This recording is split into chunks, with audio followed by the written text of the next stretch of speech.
RC Mon Aventure, toujours à la pointe de la technologie. Oui, aujourd'hui, nous allons répondre à un abonné. Laurent, écoute, tu m'as posé un problème. Bonne question, alors je vais essayer de t'y répondre au mieux. Donc, j'ai exactement le même châssis que toi. Enfin, je pense que le tien est encore, pas la génération, mais le modèle un peu au-dessus, avec les tirants de pont en acier. Alors que moi, j'ai les tirants de pont plastiques, puisqu'il s'agit du Honcho. Donc on a la même répartition du travail. Je ne sais pas comment est vraiment monter ton engin parce que bah, tu fais pas de vidéo dessus. Alors je t'invite à venir me voir, à venir m'écrire. Alors si tu as Facebook, tu m'écris sur Martin RC Prague. Et on va pouvoir mélanger, on va pouvoir échanger plus facilement. Mais là, ça peut intéresser tout le monde, c'est ça qui est intéressant. Ta question est très bien. Alors, comment te répondre Laurent, alors... Oui, ton véhicule, quand il monte, en fait, il a tendance à lever une patte ou l'autre. Alors, ça arrive. Ça arrive aussi. Alors, on va essayer de passer en bas parce que va falloir être plus... je vais essayer d'être explicite avec le véhicule. J'ai pas une super lumière, mais on va voir. Alors, cette vidéo est pour toi, Laurent. Voilà, bon. J'espère que tu as assez de lumière. Ça, c'est le Honcho qui est là-dessous. Hein. C'est rien de compliqué. C'est la voiture qu'utilise mon fils. Alors, ce qu'il faut que tu saches, il y a une chose importante à savoir déjà, mes véhicules, ils sont tous montés de la même façon, hormis le Honcho qui n'est pas vraiment très optimisé dans ce genre-là, mais qui est déjà pas mal. Quand tu lèves, déjà un maximum de libération, tu vois. Bon, là, il faut savoir qu'il n'y a pas de batterie dedans. Tu vois, il faut qu'il soit très bas. Et quand tu le tires vers le haut, il y ait une libération au moins de 50%, 60%, et voire plus si tu y arrives sur sur ta suspension. C'est très important. Parce que ce qu'il faut en fait, c'est que ta roue elle descende. Mais je sais que tu suis mes vidéos avec beaucoup d'attention, donc en fait, bah, j'en ai pas parlé longtemps. En fait, faut qu'au repos, faut que quand tu arrives sur l'obstacle, ta roue, pas elle s'enfonce pour monter, mais elle descende dans le trou en fait. Voilà. Que sa libération, en fait, elle avance dans le trou et elle se libère. Pour ça, c'est tout simple. Il faut que tu sois très bas. Ton châssis soit le plus bas possible. Alors, pour expliquer, oui, tu touches plus facilement le fond, mais c'est pas grave. Tu arrives en prenant des trajectoires. Moi, j'ai pas. Comme je te dis, moi, je n'ai jamais eu de problème avec ça. Et pourtant, je roule sur des terrains, bon, après, qui sont relativement cassants. Pas partout où je roule, mais voilà. Alors, il y a une chose aussi qui est importante. Alors, je sais pas si ça marche sur ta carreau du Ford qui est superbe 1952 ou quelque chose comme ça. J'adore cette carreau. J'aime bien ces carreaux rétro. Je trouve ça très sympa.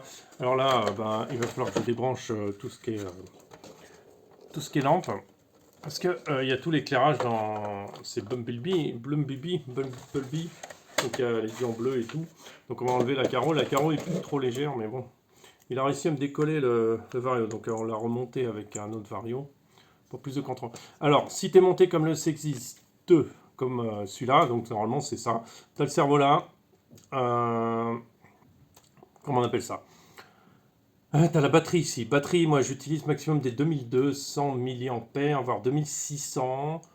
2200 mAh, c'est 120 grammes, voilà. Maximum. Maximum parce que là, on est très haut perché sur le devant, tu vois. Donc ça, j'insiste, je préfère.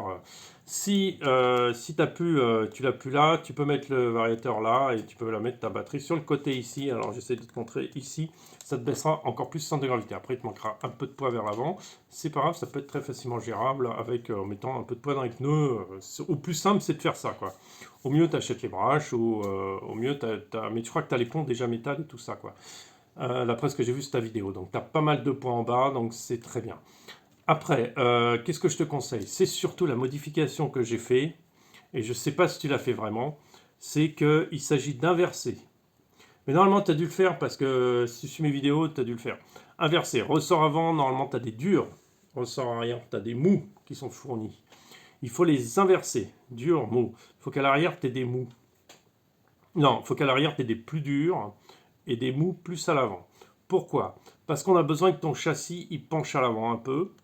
Comme ça, ton châssis en penchant en avant. Alors, je t'explique ce que ça fait. C'est quand tu montes, tu vois, et qu'il penche en avant, en fait, les roues avant vont plus facilement tirer vers le haut. Alors que s'il penche en arrière, en fait, tu as tendance à reculer comme ça. Alors, c'est pas très explicite ce que je t'ai fait. Attends, on va remonter la... Voilà, alors je vais faire ça comme ça. Je regarde s'il n'a pas une petite voiture, mon fils, là. Ce serait pas mal de te montrer ça avec une voiture à portée de main, mais il n'a pas ça. Voilà, si ton châssis penche en avant, en fait, quand tu vas passer l'obstacle, Bah, comme il est penché comme ça, ton châssis, en fait, tu vas plus avoir plus facilité d'avoir les roues avant qui tirent. Tandis que si il penche en arrière, c'est-à-dire que ton châssis est plutôt, son assiette est plutôt à l'envers, il va se passer le contraire, c'est-à-dire qu'il va s'ouvrir encore plus et il va tomber en arrière. Voilà. Et donc tu passeras pas. On revient sur le châssis. Voilà, une fois que tu as inversé les ressorts, alors je ne sais pas si tu l'as fait, mais normalement tu as dû le faire. Il faut inverser tes tourelles. C'est-à-dire celle de gauche la mettre à droite et celle de droite la mettre à gauche. Et non seulement les inverser, mais les mettre plus près pour pouvoir avoir l'orientation comment on appelle ça, des amortisseurs comme ça. Là, tu n'as pas de modification. J'ai rien créé, j'ai juste fait cette modification, donc tu vois exactement quelle tête ça doit avoir. C'est pas compliqué, ça va t'aider. Parce que plus tu as les amortisseurs penchés, ça va t'éviter le torque twist. Et puis, ça va en plus faciliter le balancement de l'arrière. Ok. Moi, mes véhicules sont généralement montés comme ça. J'ai de la 40 VTE à l'arrière. Parce que l'arrière supporte le poids. Supporte le poids et supporte le poids du véhicule quand il est debout. Donc, j'ai besoin que ces mouvements latéraux soient bien ralentis. Ok. Les ressorts restent souples. D'accord. Et j'ai de la 30 VTE à l'avant. Voilà. Il y en a qui vont même chercher avec l'histoire de Barack Karman, un côté, à l'autre, pas la même. J'en suis pas à ce point-là. Voilà. Donc ça, c'est ce que je peux te conseiller de faire. Alors, je sais plus, tu m'as parlé d'une huile, je sais pas, mais bon, je te donne mes références que j'ai. Après, qu'est-ce que je peux te conseiller? Bah, c'est juste ça, en fait. C'est juste ce que tu peux faire. Après, pourquoi dans les trous, en fait, il se lève? C'est parce qu'il est trop rigide. Ton truc est trop rigide. On a vraiment l'impression que tes ressorts sont tendus au maximum. Moi, tu vois, ils sont détendus. Après, tu n'as pas la même carrosserie, tu as une carrosserie plus haute, donc ce qui te fait des mouvements latéraux. Alors, on va remonter un peu, comme ça tu verras un peu mieux. Ce qui fait des mouvements plus épais. Mais bon, la cabine est plutôt si tu pars ici, donc ça te fait un peu des mouvements comme ça. Voilà. Donc ça, c'est normal. Mais ce qui se passe, c'est que si tu durcis trop tes ressorts à l'arrière, on a tendance à les durcir pour éviter justement qu'il y ait trop de mouvement de l'arrière. Bah, choisis plutôt d'épaissir un peu l'huile, mais après, il faut arrêter d'épaissir l'huile. Alors, je ne sais pas à quoi ça correspond ton truc, mais si c'est trop épais, en fait, ton véhicule, il s'enfonce plus. Dans l'idée, alors je vais essayer de faire une démonstration comme ça.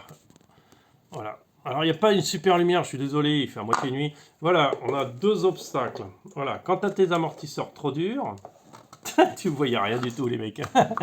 Voilà, il y a un obstacle ici, d'accord? Histoire de faire un croisement de pont.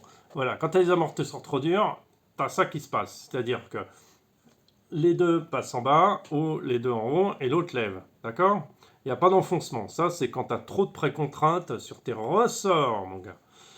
Alors que s'ils sont mous et de l'huile épaisse, ça finira de toute façon par s'enfoncer. Ça s'enfonce et les quatre roues touchent par terre. Voilà. Alors, c'est normal aussi quand tu as un trou, quand tu montes et que tu as une roue dans un trou, que la roue opposée, elle se lève. C'est normal. Moi, ça m'arrive aussi avec tous mes véhicules. Ok? Bon, alors, j'espère avoir été... donc, je te conseille de faire ce que je viens de te dire, si tu l'as pas fait. Normalement, tu as dû le faire. Si vraiment ton truc à l'arrière, il flexe pas bien. Moi, je trouve qu'il bouge pas bien.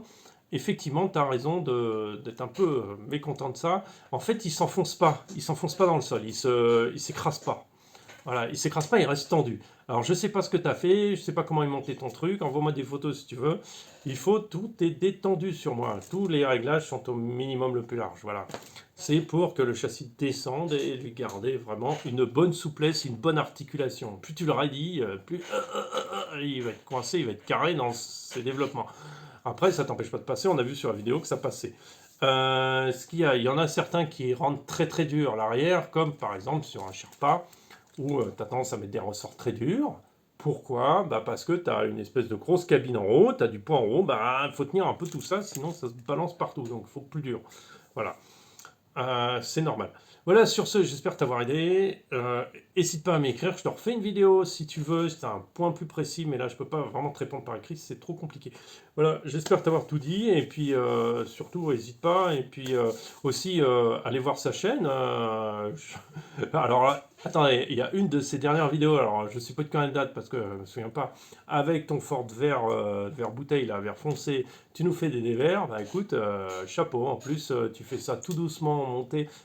Non, franchement, c'est chapeau, c'est bien, moi j'aime bien. J'aime bien ça, ces petits déplacements tranquilles. Tu cherches la difficulté, j'aime beaucoup, j'aime beaucoup, j'aime beaucoup. Très, très belle vidéo. D'ailleurs, si tu veux, tu peux m'envoyer une vidéo, je la mettrai sur ma chaîne, il n'y a pas de souci, il n'y a aucun problème. Voilà, seul truc, c'est, tu as des fois des séquences où tu fais des zooms, des trucs comme ça, tu sais, avec le montage, avec Master, machin. C'est un peu fatigant, mais, mais c'est un peu moins, s'il te plaît. Fais mal aux yeux ton histoire. Mais sinon, c'est très bien, très très bien. Chapeau. Et ben, je te dis à très bientôt, et puis aux autres aussi. Allez, salut à tous.